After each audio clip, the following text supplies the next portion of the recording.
Today you can easily shot images in high ISO thanks to all the technologies available in the market, including this particular software Dxo. If not, you have Topaz Photolab AI. Photo AI, I apologize.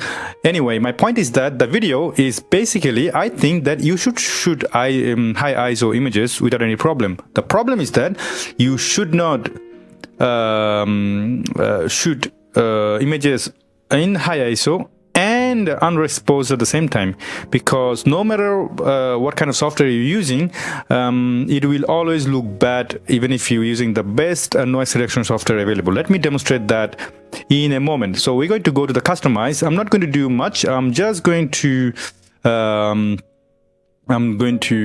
go to the noise reduction immediately, and then if you look at the histogram, what I did the high ISO and pushed it to the right. If you look at the histogram, it's a little bit on the peaking side right there, on the right side, but it's not completely, how do you say, the blowing the highlight. It's not touching it. It's just in the high mid-tone. It's quite bright, which is amazing. So you have all the exposure right. Everything is going on very well. Now I'm going to turn on the D prime XD, latest technology available, XD2S on Dxo Photolab 8. But if you are using the older version of the Dxo, even the D prime can do a fantastic job. But I cannot use the loop tool when I'm comparing the images side by side. So what I'm going to do, I'm going to export it after the initial correction of the noise. So I'm not going to waste much time here. I'm going to just turn on the D prime XD2S, which is available particularly for this raw file, which is Olympus M5 Mark 1 at 2000, if I remember, 25,000 ISO. So it's the highest ISO available, which is bloody bad, and at the same time it's a micro four third, so everything is wrong essentially with this image when it comes to noise and the sensor size. But that's not a problem. I'm going to turn off the lens softness, retouch, unsharpen. So what I'm going to do is to at least fix the horizon a little bit and do some automatic crop and distortion correction, at least to do some minor editing. So that's done. What I'm going to do, I'm going to now go to another image, which is hang on a second, show hide palettes, show hide image browser. That's what I'm looking at. So image browser at the bottom, and I'm going to go to the next image, and this one exactly the same in terms of the ISO, exactly same image, but it's not only highest ISO unimaginable, it is also underexposed. I mean, it's significantly underexposed. However, you have some details available. You can read through the image, but what if I fix the image by maintaining the same histogram by pushing it as much as I can? So, but you're thinking that that's fine because I have the best noise reduction technology available, which is right, but is it the case? So I pushed as much as I possibly can, comparing with the other image. Give me one moment. So that it's almost close enough when it comes to the histogram. I mean, the highlight is still, I'm gonna try my best to maintain. There you go. Put it down a little bit. Let's see. It's close enough to the previous image. Now we are going to head on to the noise reduction as usual. Turn on the noise reduction, go to the D prime, the best one available, and then the distortion as we did, horizon as we did, the cropping as we did, automatic version. And now we're going to select both image. I apologize, it's going everywhere. Both image and then export it. to the disk, the best quality available, obviously, to make sure that it's maintaining the good quality, and then we're going to compare side by side. While you are at it, please go down in the description below, and then if you want to chip in some coffee money, that would be awesome.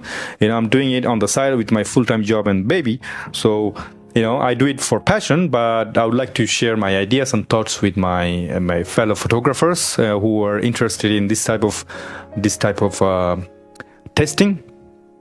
I'm doing it right now also with the Dxo Photolab 8, which just came out, but at the same time, I'm also interested to show you the same kind of test using the exact same images with the Topaz Photo AI 3, the latest one available, so that you can actually see that even if you, let's say, had to shot a photo underexposed and high ISO, it may happen, sometimes things happens, you don't have any control over it.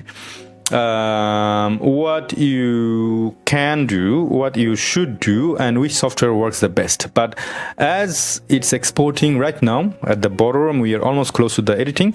I would like to say that take for example this particular image, which is underexposed and high ISO and a lot of grain, and you had to push the exposure to get some more lights on.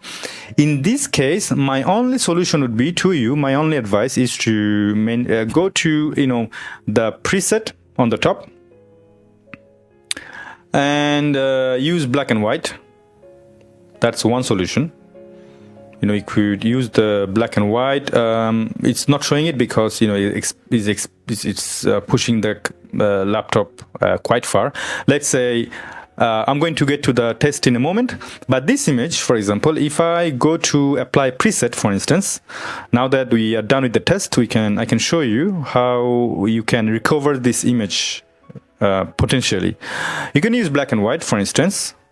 The first one would be dense black and white for her. I also have the film pack, so you could use the film pack if you want, if you have it available, or simply, instead of doing all that, you can go to the color and go to black and white rendering. Boom. It's not the best solution, but trust me, this will save you a lot of headache, because any images in black and white generally looks beautiful. Obviously it might look grainy, there is no doubt about that, but in this case you don't even have to use the noise reduction. You can even turn it off. I'm going to turn it off, and it kind of looks like Kodak P3200 film stock, or Ilford Delta 3200, which is extremely heavy, grainy film stock. Back in the day we used to use, I do a lot of film photography, so usually I don't really care about pushing my film in order to get some more grain. I love grainy images, and it looks beautiful, very artistic. So it's not a perfect image, but it may save you a lot of headache. You can do exact same thing in color by using some other software, by using some grain. In this case, I have, for instance, if I turn it, go back to the color and then go back to the color, etc., we are good there. And then if I turn on the noise reduction, but I'll do high quality, for instance, just for the sake of example, and then in my FX I do have grain. For instance, at the bottom I'm gonna turn out some grain. I'll do some film stock, film positive, and then and then intensity quite a bit, size quite a bit, and then you have some kind of film look in your image, which can save you some headache as well. Anyway, moving on to the test, the comparing side by side. So will the best noise reduction technology will save your image? Let's head on to the test. So in my desktop, I will open the image side by side. Okay, and then I'll select it side by side. Now, which one is what? You have, I'm going to go overall. You see, still did a phenomenal job, but there is a lot to catch. On your left hand side, you have high ISO with perfectly exposed image.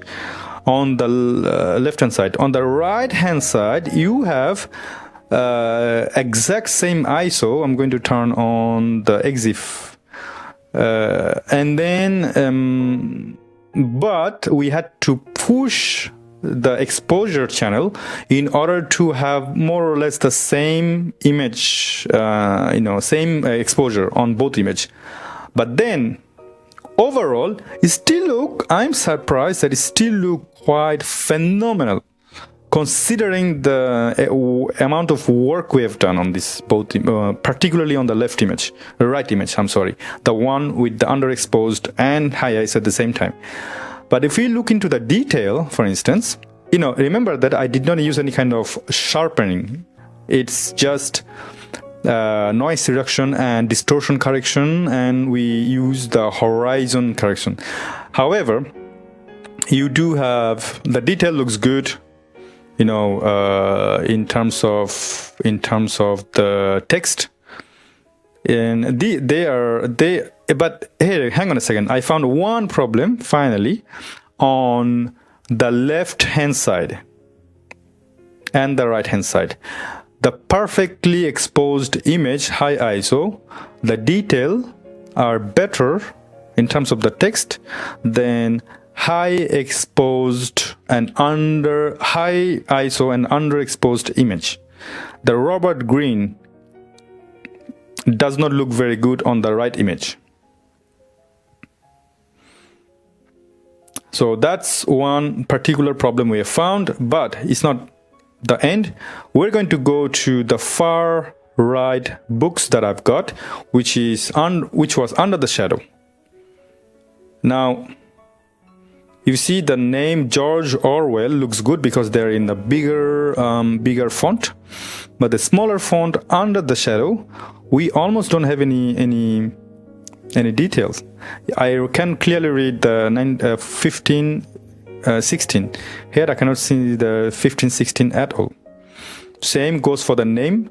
So in English it's Animal Farm. So in French it's La Femme des Animaux, which is not readable at all in particularly the underexposed image, which we had to fix it in the post-processing.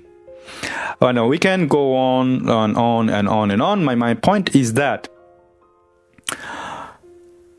as if your books, for example, this red one, Robert Greene or Rabindranath Tagore, both books looks beautiful, but here you have more details with the nicely exposed image. However, we have lost a significant amount of detail on the underexposed one. So it kind of looks flat. But it's manageable, it's sellable, they kind of look good in my opinion. But with the cost of losing a significant amount of details in my opinion as well. So that my advice and the takeaway from this video is that sure, the best noise reduction software can save you can give you the 80% result still. Clearly I can see the result. However, with the cost of grain, which can be recoverable in the post process by using the slider a lot. However, though, when it comes to details, we're going to have a lot of sacrifice. Even in the bigger police, anything that under shadow that we recovered in the exposure, they are gone. All the details are gone. You kind of have like a globally okay photo, but for example, the W is not complete, the R is not complete. I'm repeating the same thing in the different sentences, so I'm going to stop this video right now. So my advice is that if you're shooting high ISO, that's fine by me, and that's fine by anything. You have the best software available in the market today, and I did not even use the sharpening slider. My takeaway from this particular video is that shoot high ISO, but make sure that your exposure is good enough. even make sure that it's actually a little bit slightly overexposed without blowing the highlight.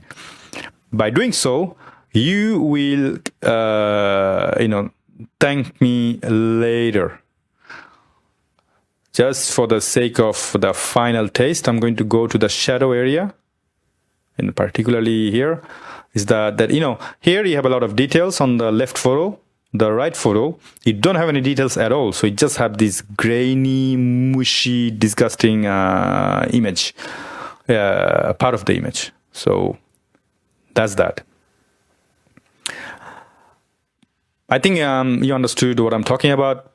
And if you do so, I'm going to terminate this video with asking you for some help by going down in the description below and using the affiliate link to help me make some money, or you can just chip in some money using the link in the description below by donation.